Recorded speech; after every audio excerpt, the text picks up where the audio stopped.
Good morning, everybody. This is our next episode in our Ask the Expert series. I'm joined by Dane, who is a tax partner in our Global Tax Solutions team. Chris is going to cover all things tax. I have a bit of a challenge rather than the international tax. So Chris, delighted you could join us.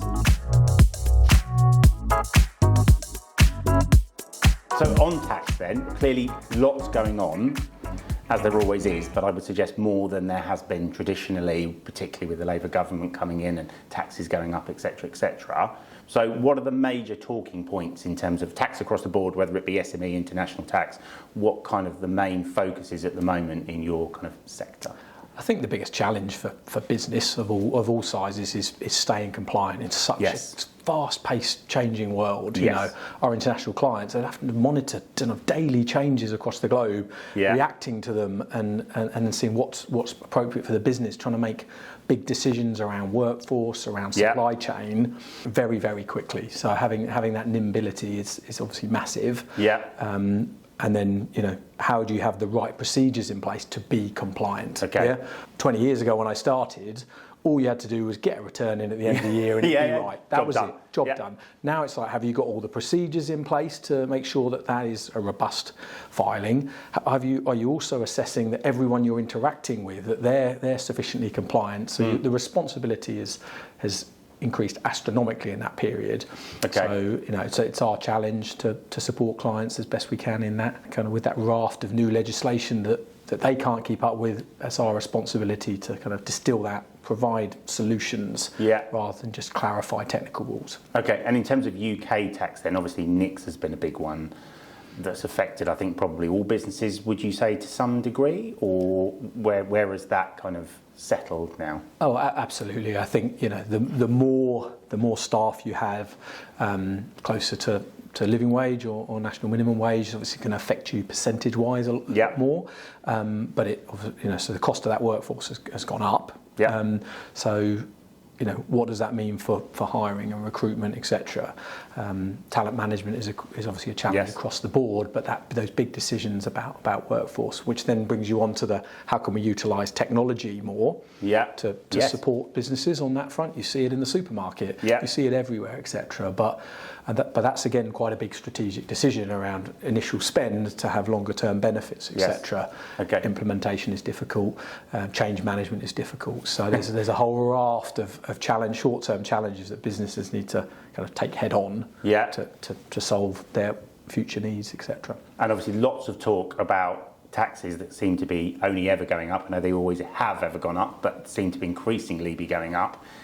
Are you expecting that from your point of view when we get to the October budget? And if so, where would you be pinning your tax burden? It's really interesting. Governments love fiscal drag because keeping rates at the same level as inflation pushes more people above those limits, because they're not directly increasing taxes. They don't have to announce any changes, but that does increase the tax take. So that's one piece of the puzzle. Personally, I think the best way to grow our way out of economic challenges is to bring foreign direct investment in. And you compare us to, say, Ireland, very low corporate tax rate.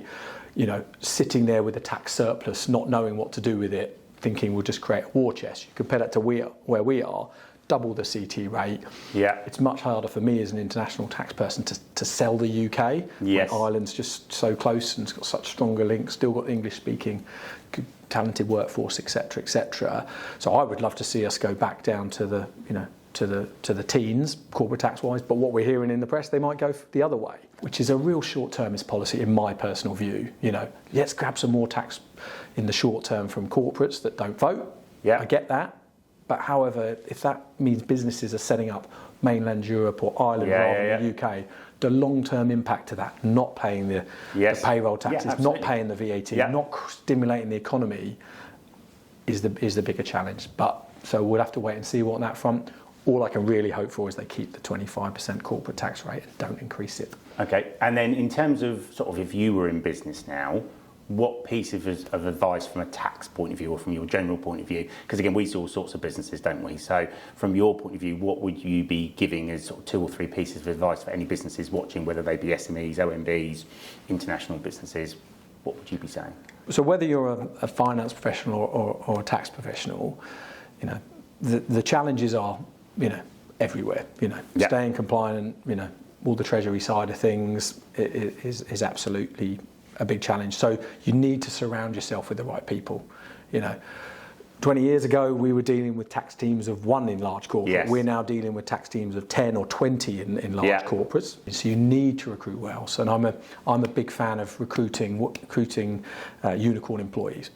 People that aren't limited by their job title. Yes. Have got true grit. Yes. They get stuff done. Yeah. They're naturally respectful. There's key characteristics that you can't necessarily obviously assess in a technical interview, but are really important, because if you get the right people and build your team with the right culture, it's much easier to deal with these challenges I'm talking about than if your team is changing every X years for various other reasons. So obviously the recruitment and retention is absolutely key.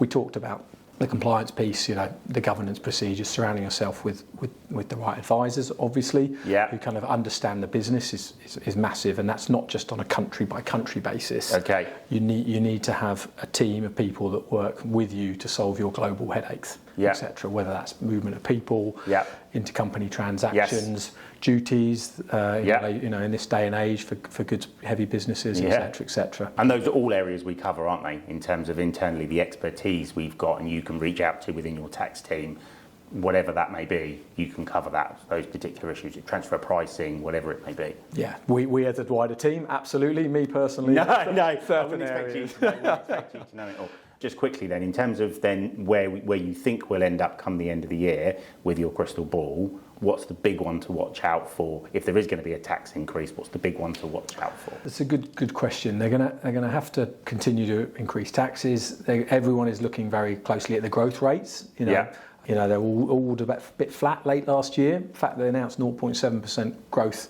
in the first quarter of this year was really positive. Yeah. Whether it gives Chancellor enough wiggle room to do anything on the tax front, not sure. But I think the non-dom status, the different challenges for high net wealth individuals. Yes. There's not a lot of room there, I don't think, to do anything significant. So it'll be interesting to see if there's anything else on the employment tax side of things. Okay. Or there's any incentives that they can provide, not in relation to the rate, but in relation to other areas that will help foreign direct investment. Perfect. Chris, brilliant. Thank you for joining us. If you've got any questions for Chris or you want to know more about international tax, please visit mha.co.uk.